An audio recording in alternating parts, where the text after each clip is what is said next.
Okay. Yeah. There was a question?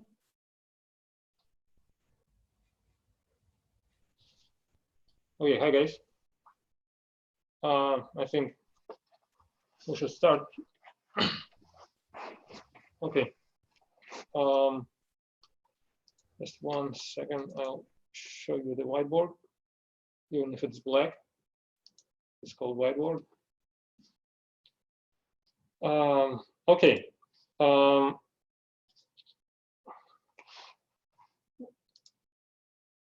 come on. No, really.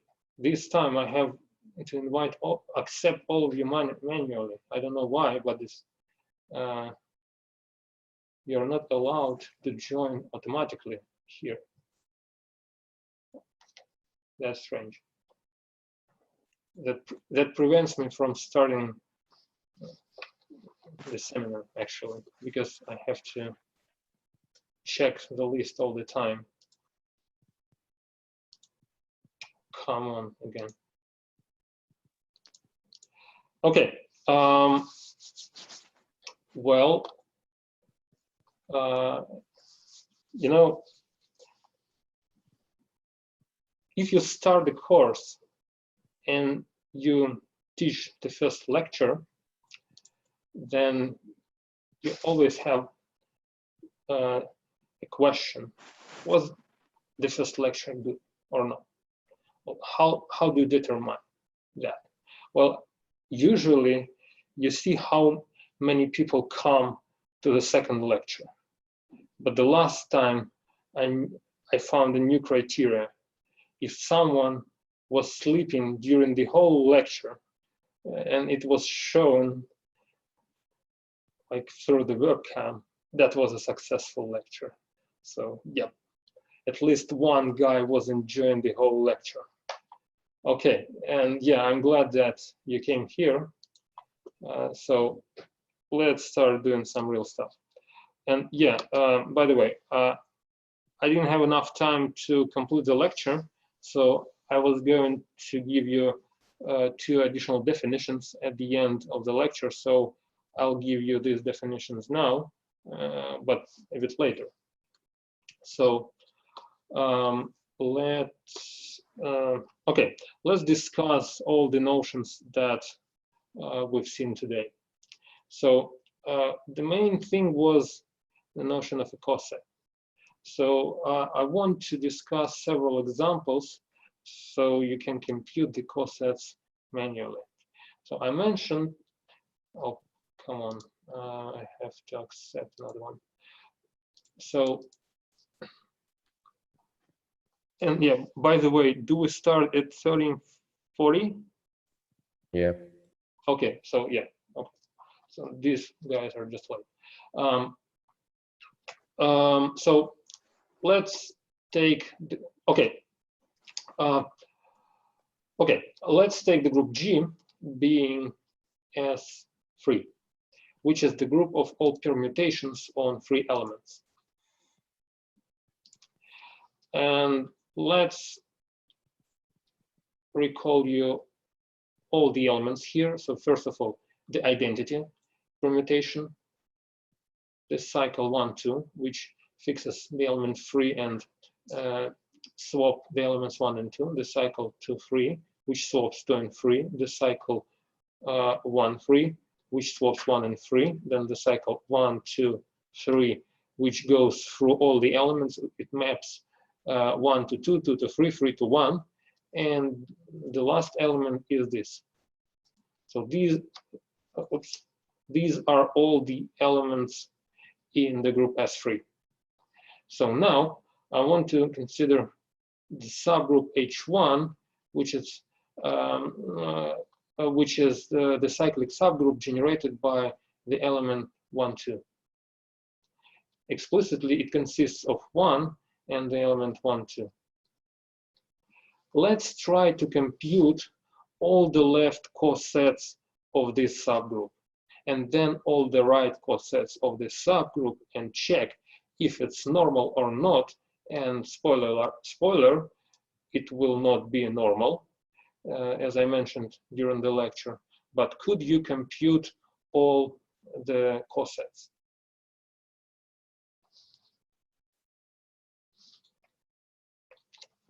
First of all, the left cosets.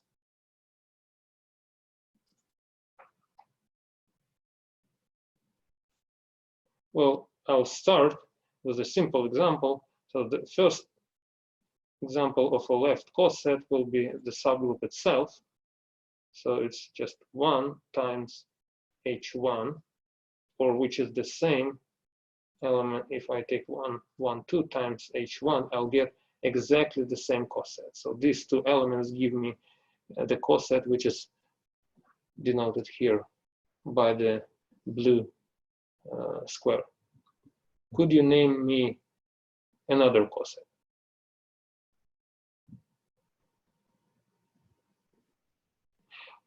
And by the way, is there anyone who don't know what to do, what I'm asking? Should I explain the task to at least one of you? Yes, please. Yes, can you explain, please? Oh, okay. So let me recall what is a coset. So a coset. So if I have a group and I have a subgroup, then for each element G, I will generate a subset. For each element G, I will generate a subset of the form G times H, which consists of elements G times H small, where H small goes through all elements of H capital. And this subset is called left coset. For example, here I can take an element 1. 1 times H is what? It's 1 times H for all H from H capital. Here H1. And since 1 times H is H small, then this is just the set of all elements in H1. So that is H1. So for the element 1, the subset is just the subgroup H1 itself. So if you want to generate a coset by an element, so here I generated a coset by the element 1. So I choose 1, and I started to multiply 1 by every element of my subgroup, which is listed here on the right. And this will give me the list of all elements in the subgroup. So let's do it explicitly here with the element 1, 2. So when I want to compute, let me do it with the green color. I mean, blue just makes my eyes bleeding. So I want to compute this. What does it mean? I want to take element 1, 2, and multiply by all elements of the subgroup. I have 2 elements of the subgroup.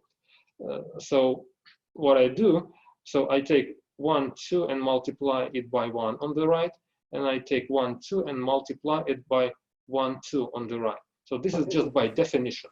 I multiply this guy, so let me underline. So I multiply this guy by all possible elements of my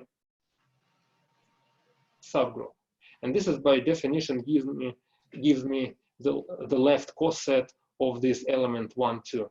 And if I compute exactly what kind of elements are here, so 1, 2 times 1 gives me element 1, 2, and 1, 2 times 1, 2 gives me element 1, because if I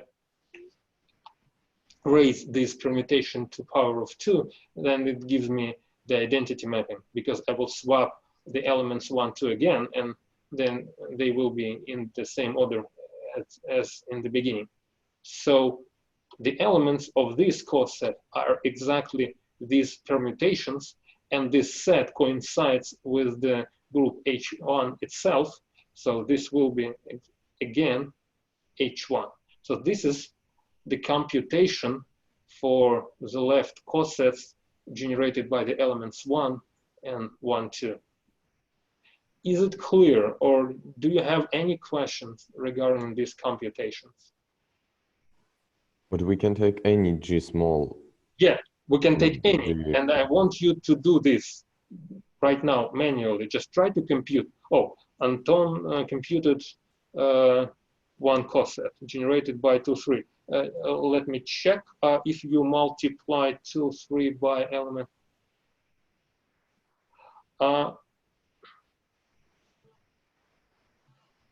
No, that's incorrect. The cycle will be 3 to 1, not 2, 3, 1. Okay, let me show you. So let's try to take the element 2, 3 and compute this coset.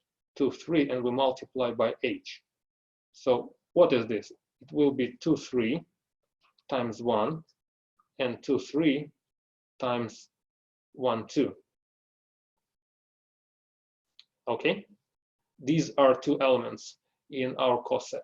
So the first element is, of course, 2, 3, because multiplication by 1 is just this, gives you the same element. But what is this? How do you compute? So if you don't remember the rules for multiplication of the cycles, then just try to compute the table for this permutation. So let's take the element 1. How to get its image? So you apply these permutations to 1, and the result is written on the second line. So how do you apply? You apply them from the right to left, because first you apply this guy to 1, and then this guy to the result, and so on and so on. So if you apply this permutation to 1, it takes it to the element 2. And now 1 becomes 2. And after you apply this thing to the element 2, and it goes to 3. So the composition takes 1 to 3.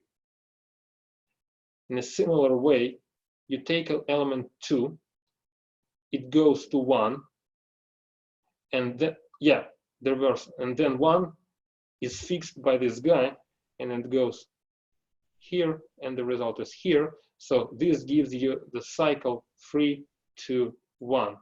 But in general, if you want to know the rule, it's this. When you have a cycle like 1, 2, 3, etc., k, and then k plus 1, etc., n, I'm sorry. Yeah. Why we got 3, 1, 2, but we wrote in the next line 3, 2. Oh, this. Oh, okay. There are two different notations for permutations. There is, so in general, every permutation can be described as the table like this. So it shows you the image for each element. For example, it shows you that 1 goes to 3, 2 goes to 1, 3 goes to 2. But this is a different notation. It says you this. So if you have this 3, 2, 1, it's not the second line. It's not the second line. This notation means that the elements goes in this order. So this permutation takes 3 to 2, 2 to 1, 1 to 3.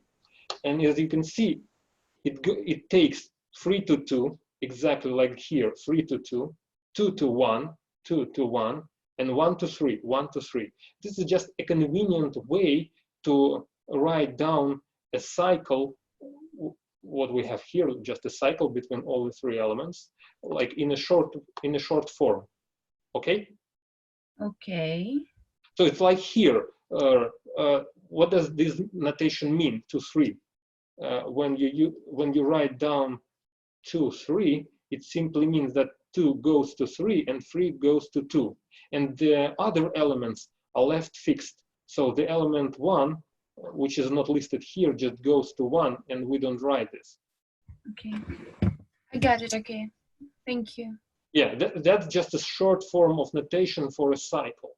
So yeah, I know that you haven't learned cycles in all possible forms, so probably something regarding cycles was skipped during the course of linear algebra, but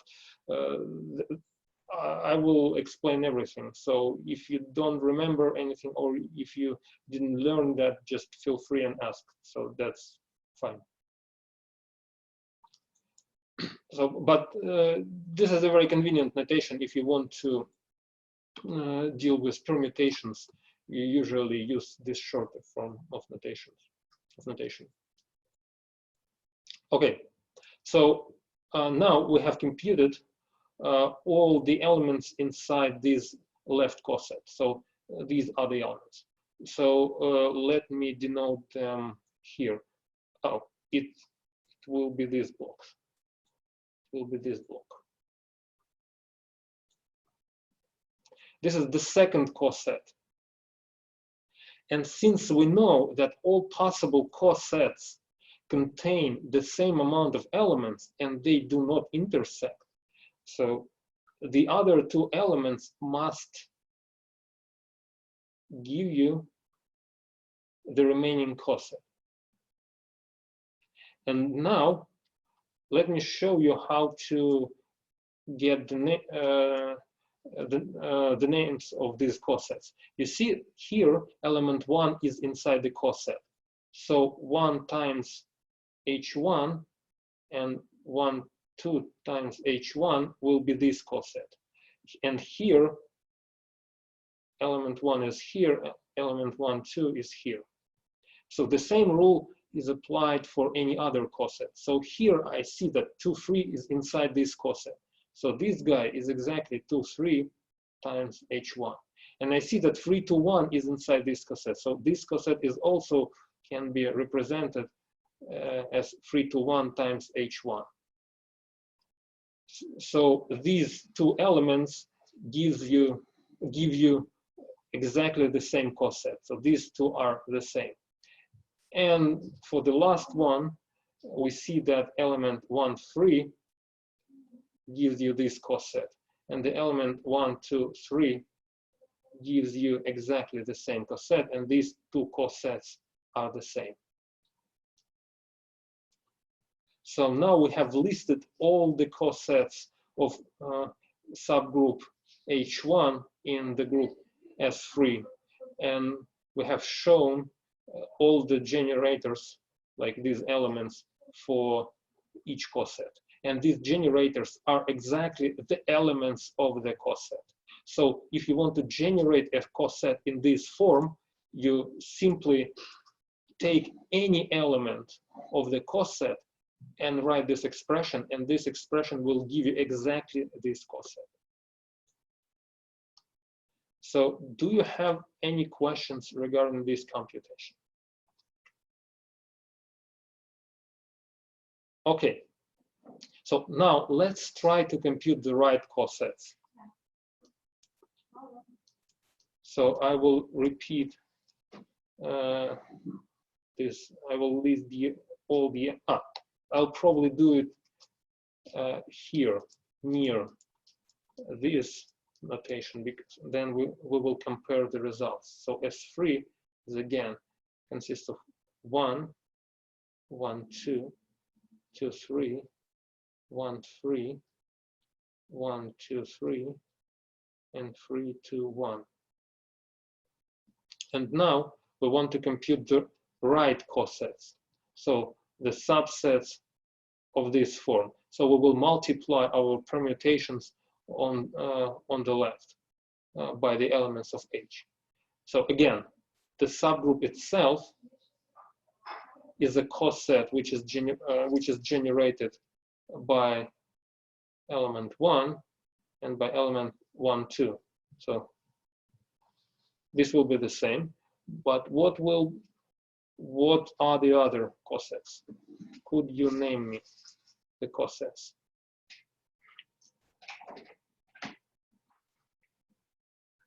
Probably 2, 3, 3, 2, 1. Well, actually, no. In this case, 2, 3 and 1, 2, 3. Oh yeah, and 1, 3, 3, 2, 1. Yep. So you may compute this explicitly. For example, let's take H and H1 and then times 2, 3. By the definition, what is this? You multiply, let me write it on the other line here.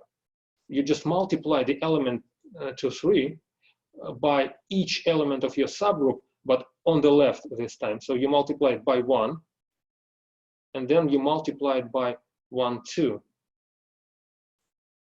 So the element of your subgroup are listed here. So if you don't remember them, just look at this coset generated by 1, so it gives you the list of all elements. So it's just multiplied by them on the left.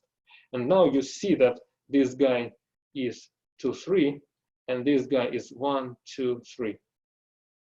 So now, well, we may continue the computation and check all the cosets in a similar way, but let's try to compare the results.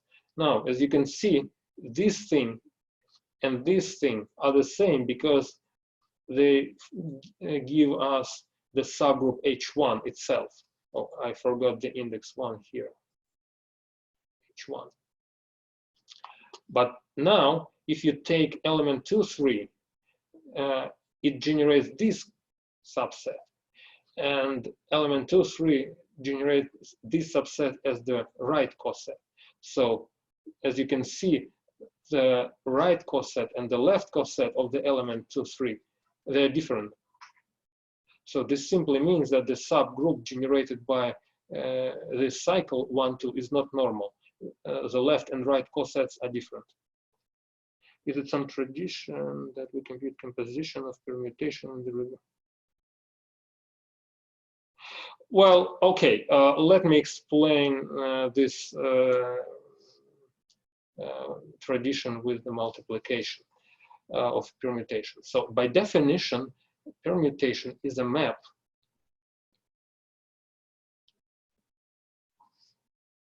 which takes an element from the set 1 to n to an element of the same set. Well, and sigma must be a bijection. So if you want to apply sigma to an element k, you write it in a function style like sigma of k. And if you want to compute a composition, how do you use composition? When you compute composition, first you apply this guy, which is sigma, it goes first. And then you apply this guy, tau, which goes second. So this one is applied first, and this one is applied second. So that's why when you want to apply a permutation to an element k, you apply first the one which is on the right, and then the one which is on the left. So in Wolfram alpha, they use a different notation. They say that they use this notation. So like when you want to apply a permutation to an element, you write the name of the function on the right, which is a bit confusing. Like we usually write sine of x instead of x sine. So in mathematics, the first notation is more convenient. So it would be like this in Wolfram alpha. But in programming languages, it's impossible to define this operator on the right side from your permutation. So they do it even worse. They say that applying a composition to an element k is the same thing as applying this in that order, which is awful. So yeah, and this is the place for confusion. Okay, suppose I had bad dreams, or in our linear algebra course we were taught to do like Wolfram. Well, I don't know, probably. There are two options. There is no natural choice between these two options. I mean, you either stick to this or to this case. But since I like to write the argument of a function on the right, so I prefer this form where this guy is applied first and this guy is applied second. But yes, Wolfram alpha, Maple, and other system of computer algebras, they use a different order, and it caused me a lot of problems.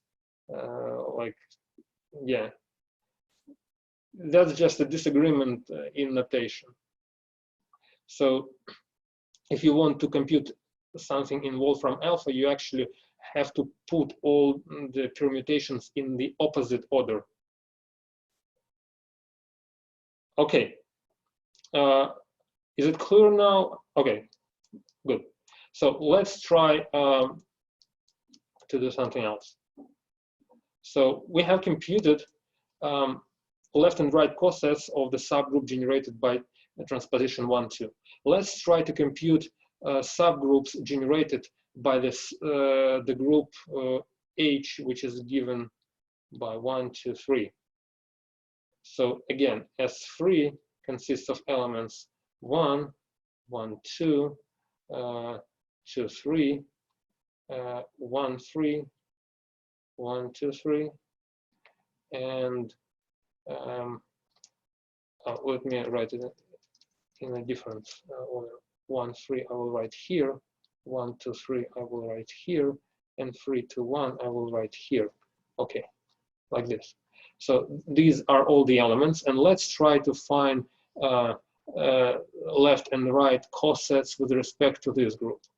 So okay, spoiler alert, left and right cosets will be the same, but so let's try to compute the left cosets. So could you do that?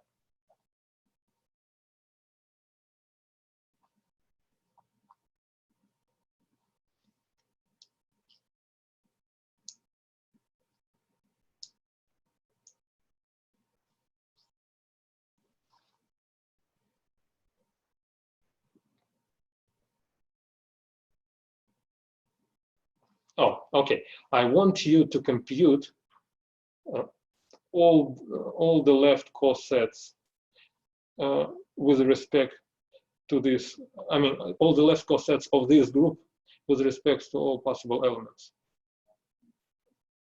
So all the subsets of this form where H is the cyclic subgroup generated by this guy. So let me list all the elements here. It consists of 1, then 1, 2, 3, and 3, 2, 1.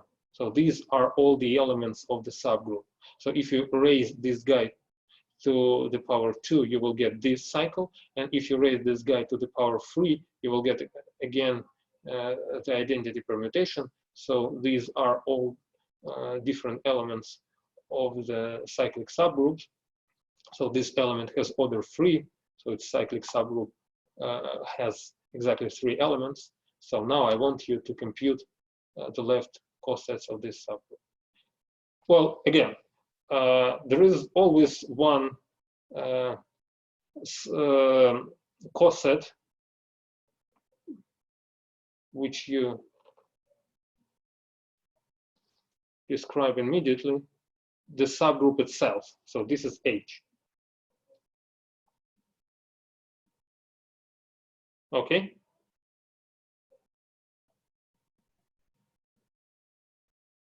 So, and now you see that each coset contains exactly 3 elements, and there are 3 elements left. So there is no choice. The only option is that all the other elements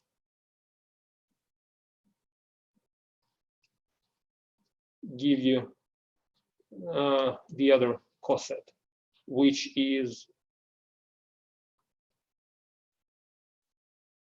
this. And now this guy coincides with the set of all even permutation in S3. And this guy coincides with the set of all odd permutations in S3. And if you compute this the other way around, if you compute all the right cosets, you will see that this must be the right coset. So again, there is no other option as for this set to be the remaining right coset. So this guy is also a right coset of the same element. I mean, you can choose any element from here. So 1, 2, it's just taken as one particular case. So this set is left and right coset at the same time for each element inside the set. And now we see that all left and right cosets are the same. So these are 2 different left and right cosets, and one coset coincides with a set of all even permutations, and the other one coincides with a set of all odd permutations. So, and this is an example of a normal subgroup. So, do you have any questions regarding this case? Okay. So, in general, what happens in general if I take a group Sn as a group and An as a subgroup? So, An is the subgroup of all even permutations.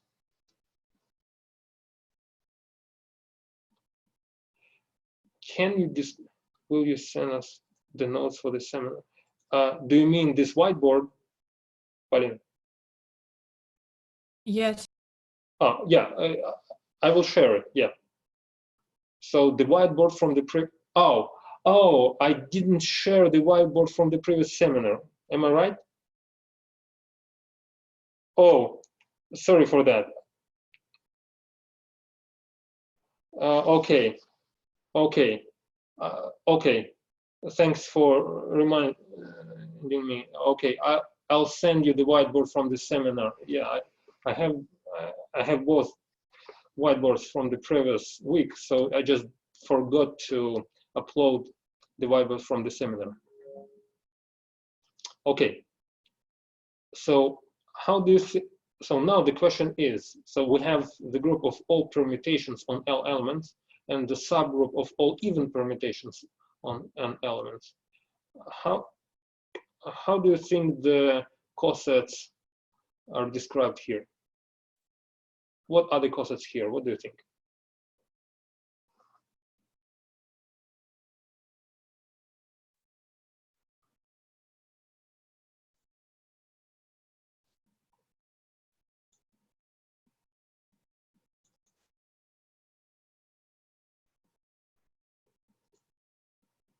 So this is your group G,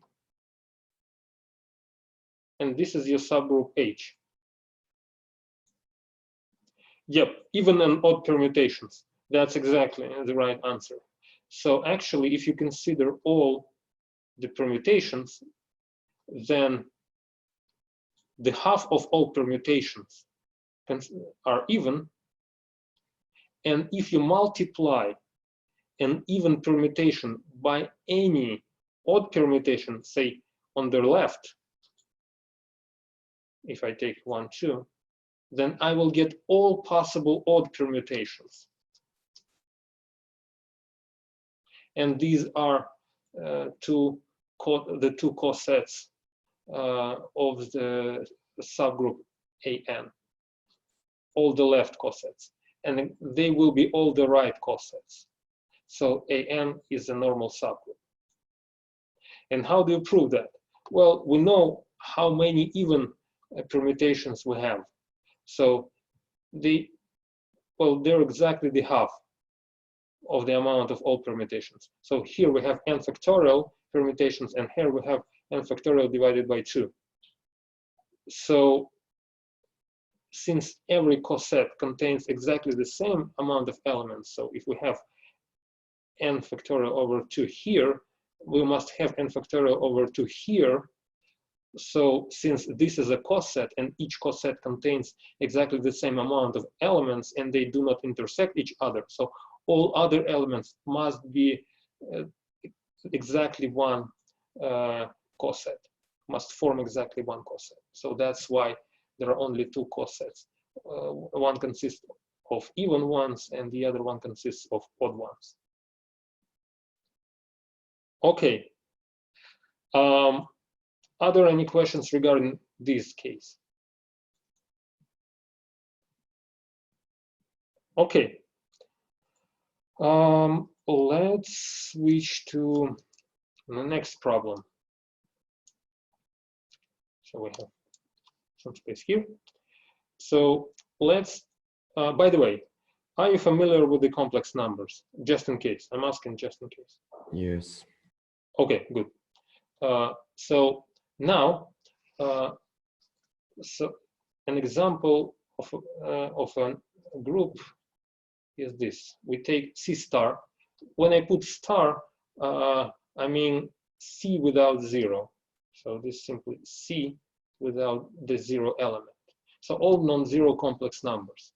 And multiplication as the operation, multiplication. So this is the set of all non-zero complex numbers with respect to multiplication. So this set is a group. Okay? So now, as a subgroup, I'll take this subset. I'll take the set of all complex numbers of module with module 1. So all complex numbers of length 1. So if I want to denote them on the complex plane, so I have to exclude the 0 points. So the group G consists of all points on the plane except for the origin. And the subgroup H consists of all elements on the unit circle. So this is H, and G is the whole plane without origin.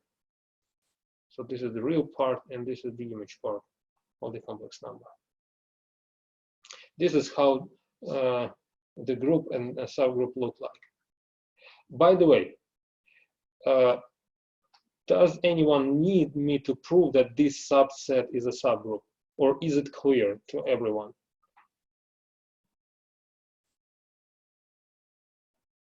Okay, that's good. By the way, if I take an element Z here, what is, could you name me its inverse? So if this is Z, what is the inverse? Could you show me it's on the picture?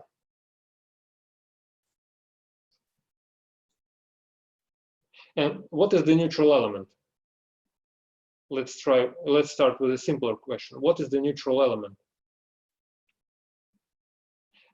Okay, yeah, the inverse will be here, which is Z inverse. It coincides with the complex conjugate number. Yeah, and the element 1 will be here. This is the neutral element. Okay, good. Now, let's try to describe the cosets of the group H in the group G. Let's try to describe the cosets. So I take an element Z of C star, and so here the group is commutative, so there is no difference between left and right cosets. So I want to describe all the cosets of the group H. So I want to describe all the subsets of this form. Could you tell me what are these subsets? How to show them on the picture?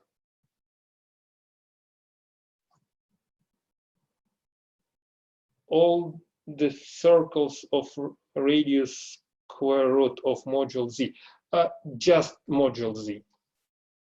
So, I mean, module Z is a square root of the sum of squares of the coordinates. Yeah.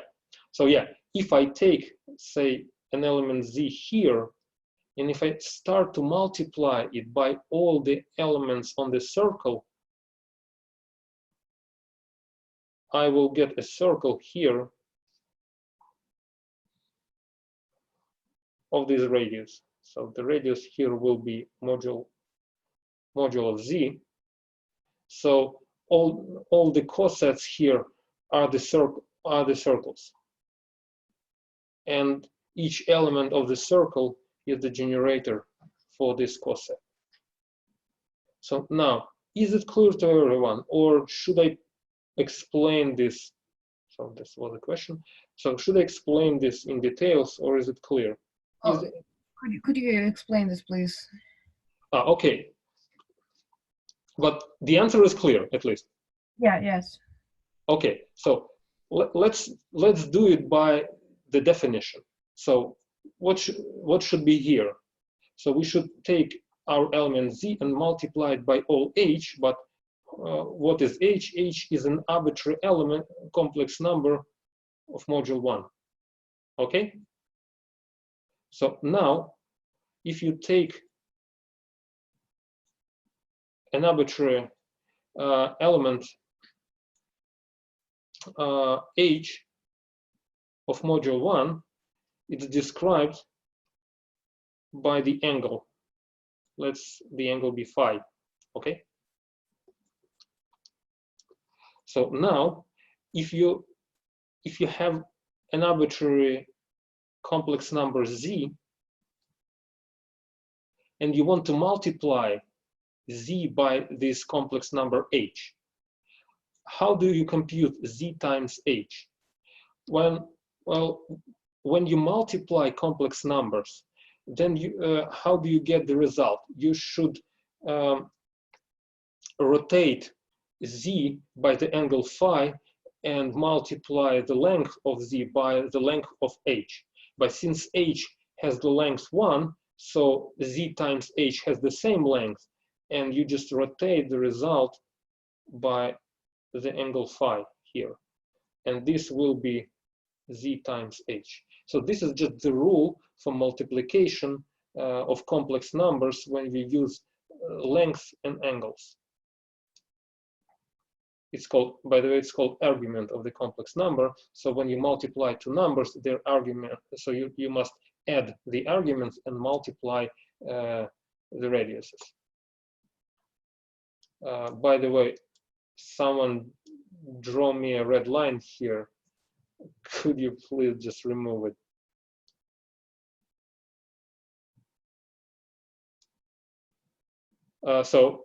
Now, Parin, was that you who asked me the question? No, it was me. But this line, I didn't. But now, is it clear? Yeah, yes, I understood it. And is it clear now why the result will be the circle around the zero? Yeah, pretty much. Thank you. Okay, that's good. So, okay, that's just by definition of the complex multiplication. Okay, so now let me switch to a different problem. So during the lecture at the very beginning, I described you all the subgroups of the group Z.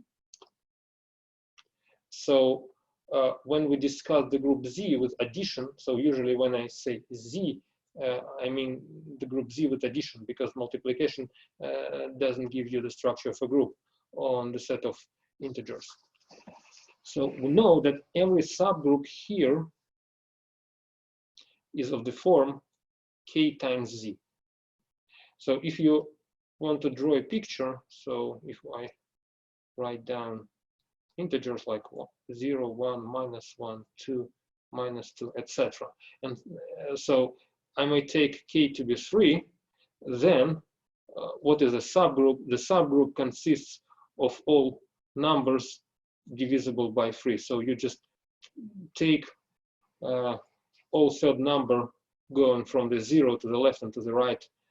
So this is your subgroup 3Z. So it consists of all these elements. Okay? Now, how to describe the cosets of this subgroup inside Z? How many cosets are there? Are there finitely many or infinitely many cosets? Or for this particular case, 3Z. Okay. One option, countably many. Are there any other options? How do you think? Do you have any other version?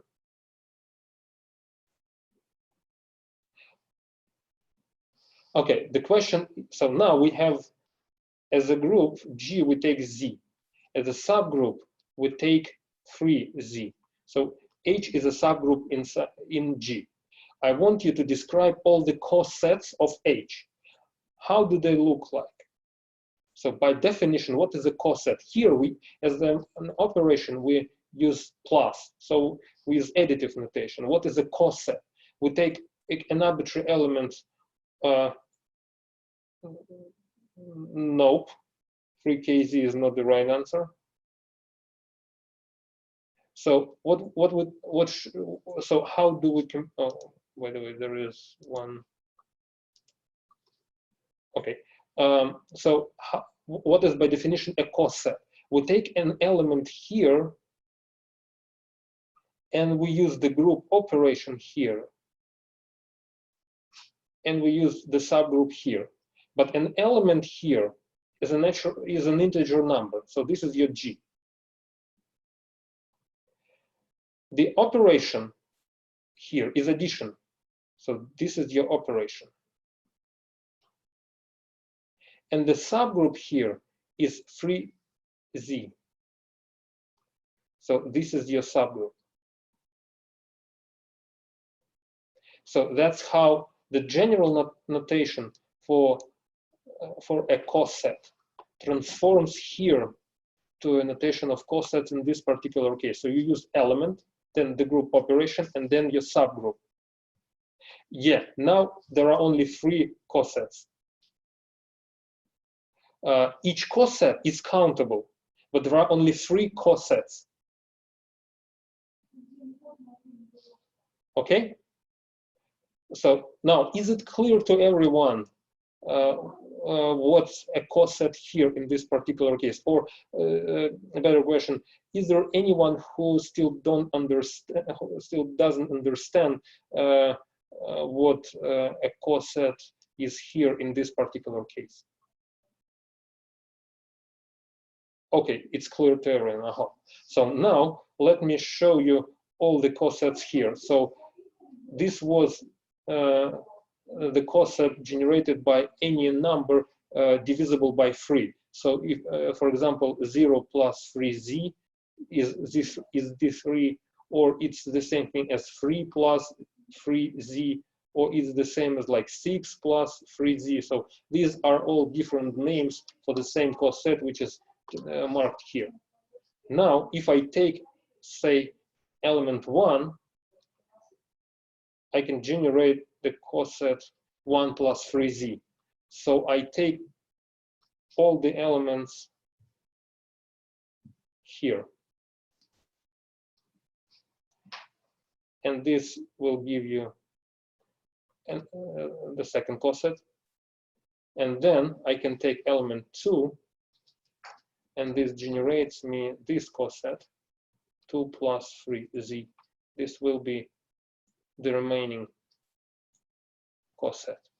So now you can see that the cosets are uniquely described by the reminders modulo 3. So 0 gives you the blue coset, 1 gives you the red coset, and 2 gives you the yellow coset.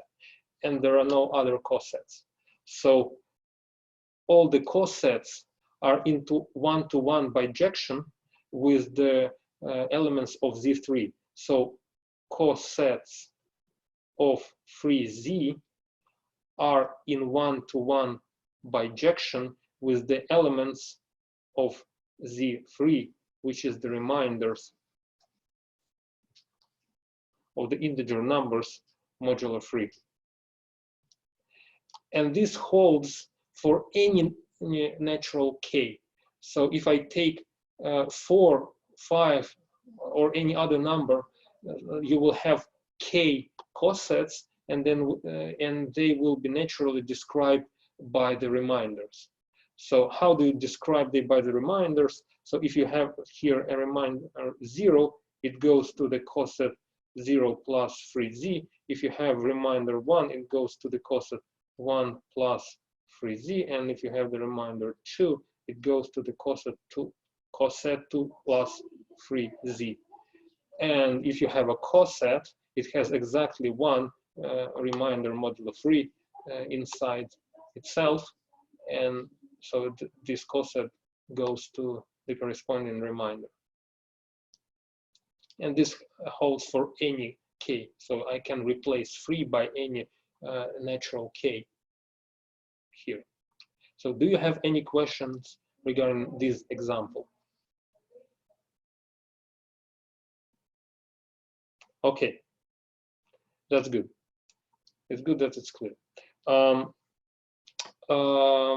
the way, could you remind me when should we stop? I just don't 3 remember. o'clock. Again? 3 p.m. 3 o'clock. Okay, it's good. So we have 30 minutes. Okay, let's consider another problem. So now our group G is the group Zn with addition. So we have all the possible reminders with respect to n, and our operation is addition modulo n. So how to describe all possible subgroups here? What this? So if I take a subgroup, so this is a subgroup.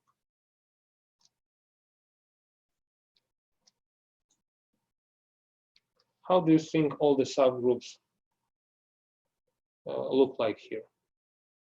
Could you guess an answer?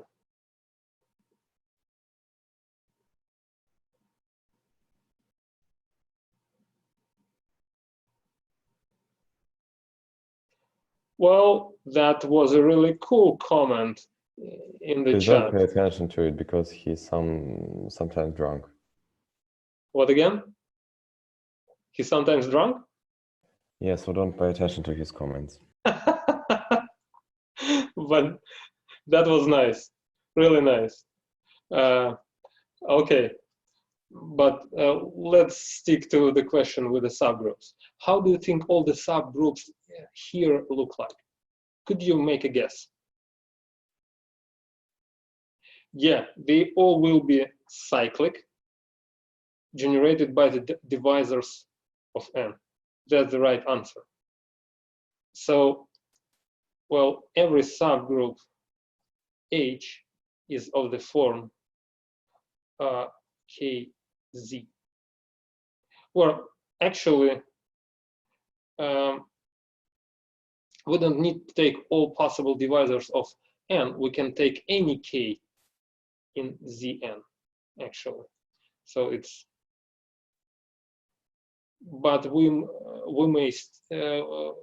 so the first claim, which should be more or less obvious, is that every subgroup is of this form. I'll explain it in a minute, but the step number 1, we show that every Zn. Every,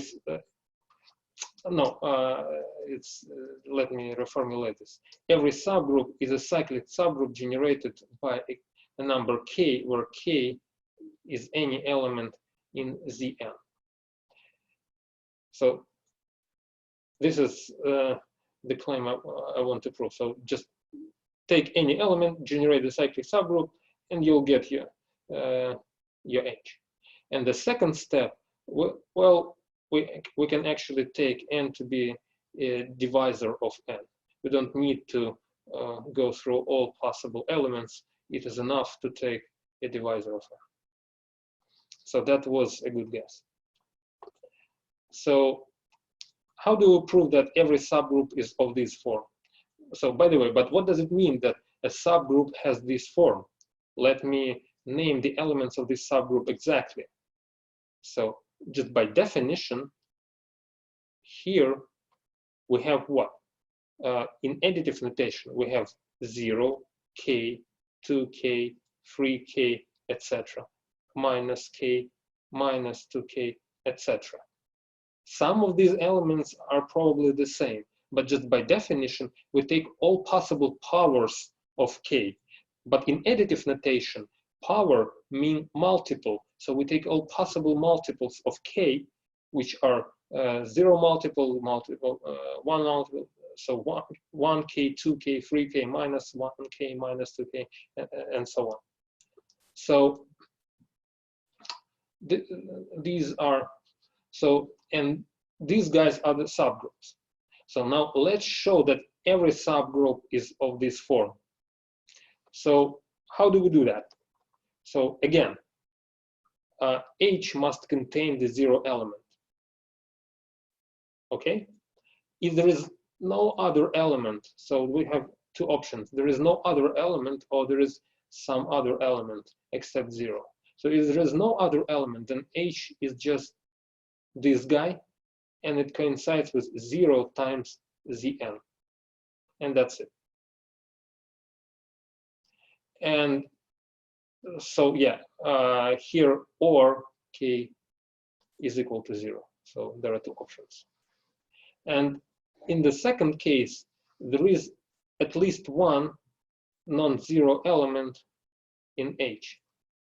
And in the similar way we did it for the integer numbers, we take K to be the smallest possible non-zero integer in H.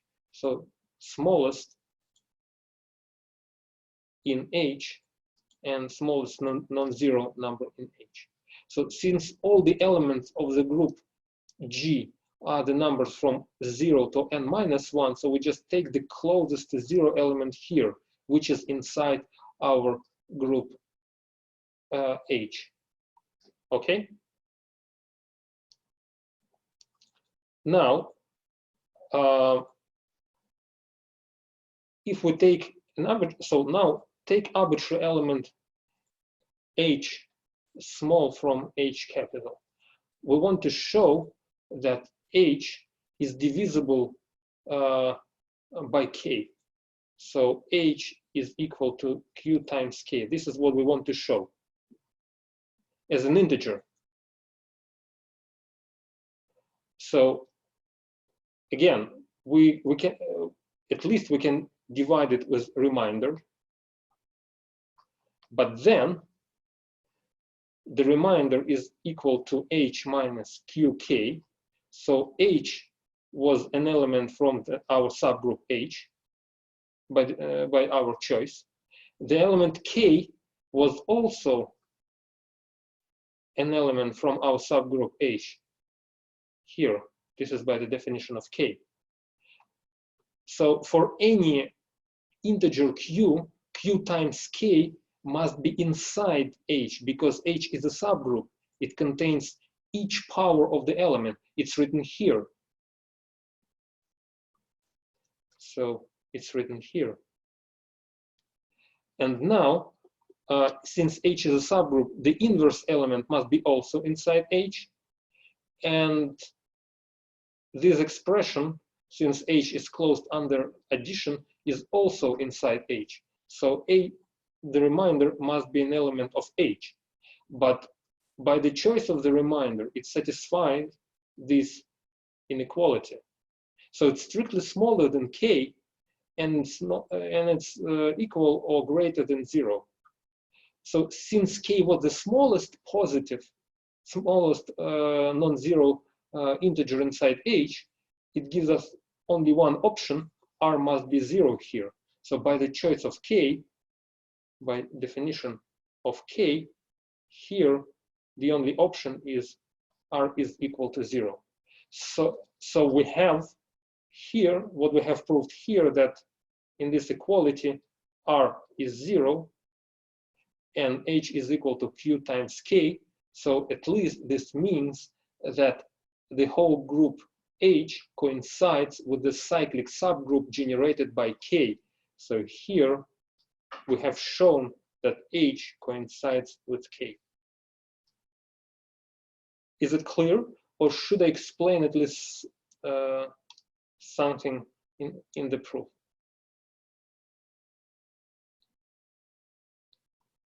Okay, so I hope it's clear. Now,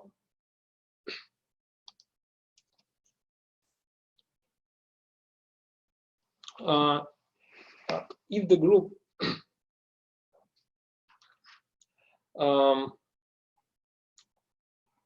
okay, now we want to explain this, the second part. Why is it enough to check only the divisors of n?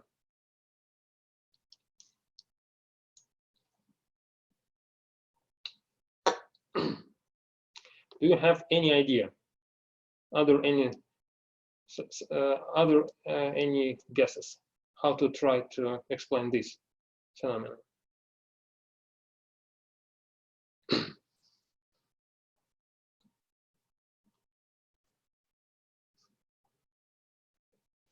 Okay, so no, guess that's okay. I will explain this. No, Fermat's theorem deals with the multiplicative structure, and for the Fermat theorem, you need n to be prime. But here, the operation is addition, yeah, and n is not prime.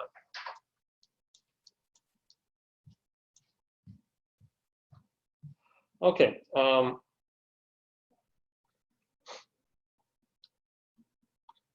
Well, actually, we have already proven the result. For example, the number, so we may take the number n. Yep. So remember, k is the smallest. K is the smallest positive integer in our subgroup. Take the number n. Is the same thing as 0 modular n. So it must be inside our subgroup. So if you divide n with the remainder by k, again, then the remainder, which is n minus qk, must be inside your subgroup H, and the only option is this, r is equal to 0. So in a similar way as we did it here, we just show that n is equal to q times k. That's it. So it's exactly the same. And here we use this thing that n is equal to 0 modulo n. So it must be inside H. And since it's inside H, and this expression is also inside H, then the difference, which is r, the remainder, is also inside H. But the remainder cannot be strictly smaller than k. The only option is r is 0. So this means that n is divisible by k. This is how we do it. So just direct computation. Is it clear now?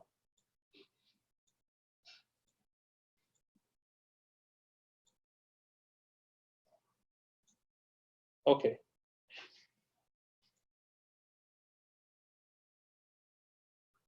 Okay. So, and one final remark. You can take, so for example, let's consider the group, say Z6 with addition. So Z6 consists of 0, 1, 2, 3, 4, 5. Okay? And the numbers dividing 6 are 1, 2, and 3. 4 and 5 do not divide 6. But you still can generate a subgroup by an element 4. It doesn't divide 6. But what are the elements inside this subgroup? It has 4.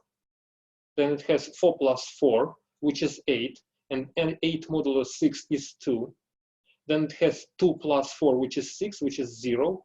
And then we're going in cycle. 0 plus 4 is again 4. So these are all the elements of the cyclic subgroup. So now we see that the initial element 4 is not a divisor of 6. But the subgroup contains the element 2, which is a divisor of 6. So this subgroup is the same as a subgroup generated by 2. And 2 is a divisor of 6. Okay? So this example shows that you may generate a subgroup by an element which is not a divisor, but you may switch the generator by another one, which is a divisor of 6. Okay. But why do we need the generator to be a divisor? Well, when the generator is a divisor of the number 6, then it uniquely determines the subgroup. Well, here, we have the divisors and also the element 0, which I almost forgot to mention. So now, let's try to list all the subgroups here. So the subgroup generated by 0 is 0. The subgroup generated by the element 1 is Z6. Now, the subgroup generated by element 2 consists of the elements 0, 2, and 4. The subgroup generated by the element 3 consists of the elements 0 and 3. The subgroup generated of the element 4 consists of the elements 0, 2, and 4. And the subgroup generated of the element 5, just let me recall that 5 means -1, and 1 and -1 are the inverse to each other, so they generate the same subgroup, so this will be the 6 again. So do you have any questions regarding these computations of the subgroups?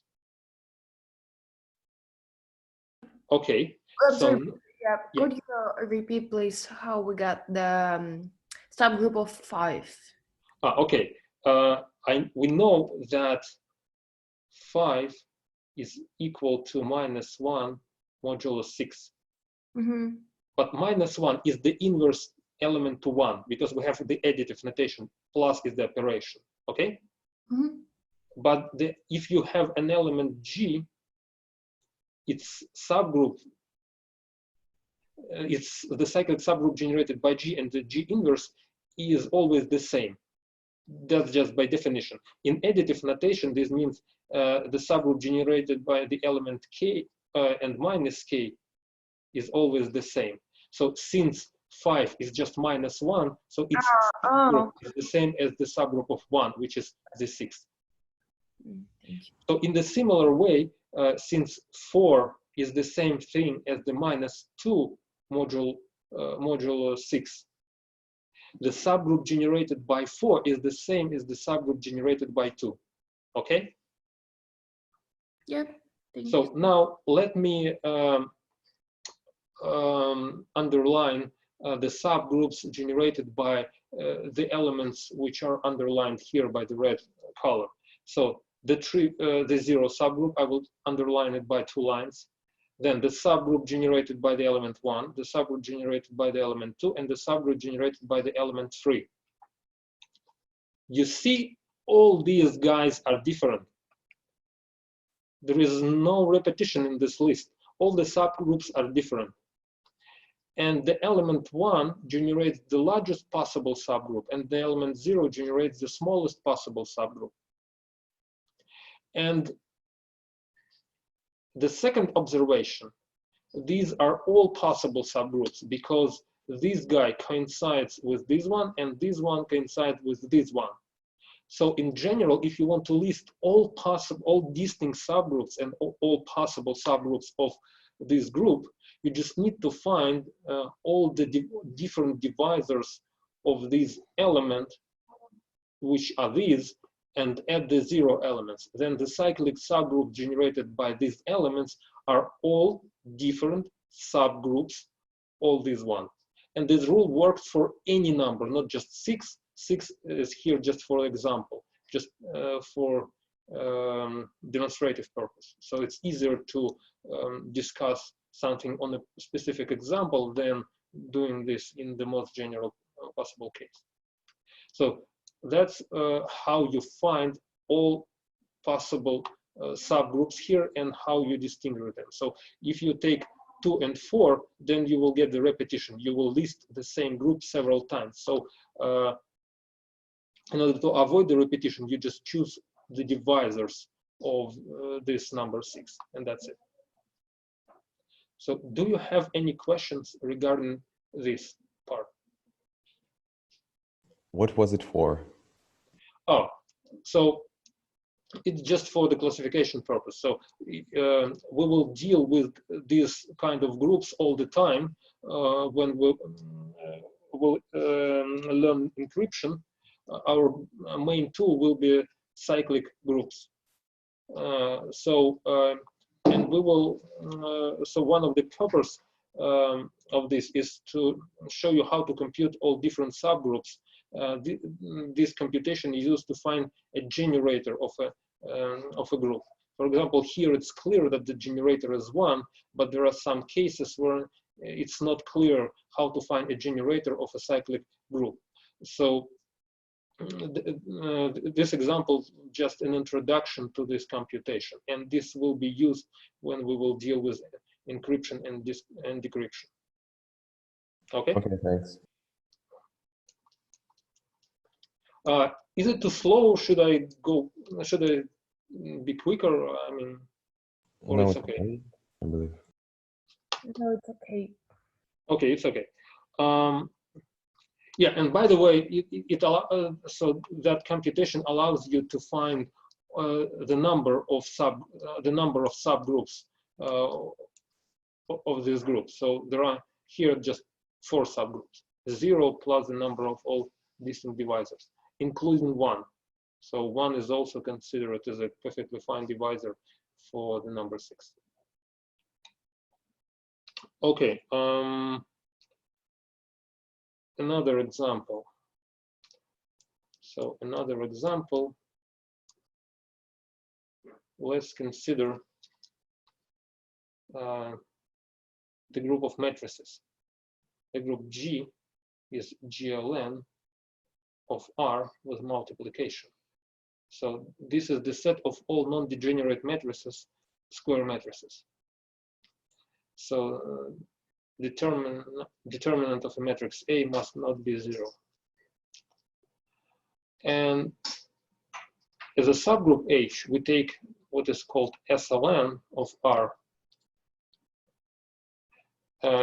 This is the set of all matrices with determinant being equal to 1. Okay. So this is a subset here. So this is a group. We know that this is a group. We already know that fact. And now this is a subset.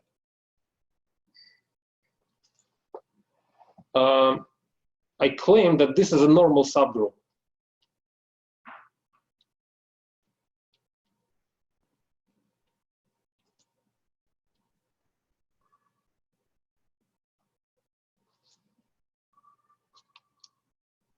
Is it clear? Do you see that? Yeah. Is there anyone who doesn't see this?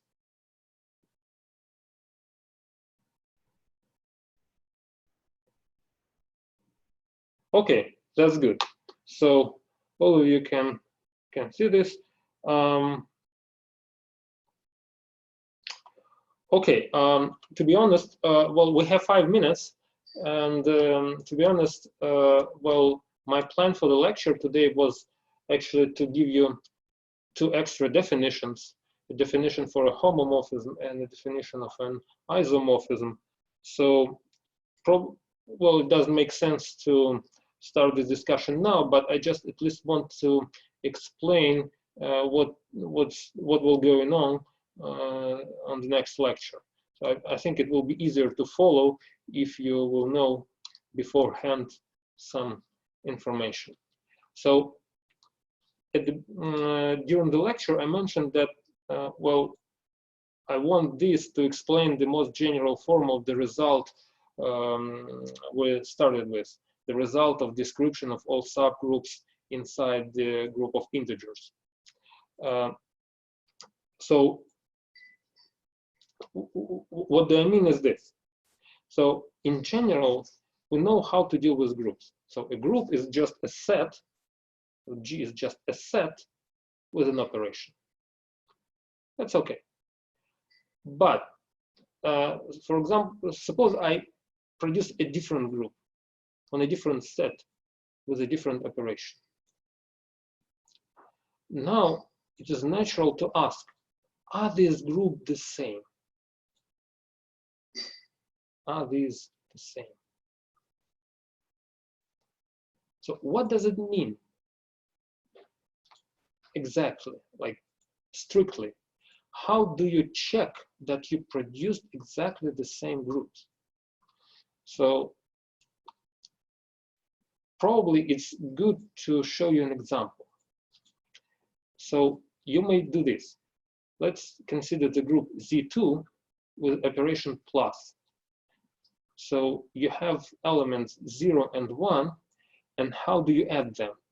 So I can write down the table for the addition, which says that 0 plus 0 is 0, 0 plus 1 is 1, 1 plus 1 is 0. From the other hand, I can produce a different group. I can consider D3 star as multiplication. Its elements are 1 and 2. And what is the multiplication table here? 1 times 1 is 1, 1 times 2 is 2, 2 times 1 is 2, 2 times 2 modulo 3 is 1. And as you can see, if I rename 0 to 1 and 1 to 2, so this set becomes this set, and this operation becomes this operation. So the groups are different. They are built on different sets, and the operation has different notation and different origin, but essentially these two groups are the same. If we identify them like this operation becomes this. So there is no reason to distinguish these groups. We want to think that these two groups are the same. And in order to say it strictly, we need a notion of an isomorphism, which is actually this identification, which makes one operation to become the other one.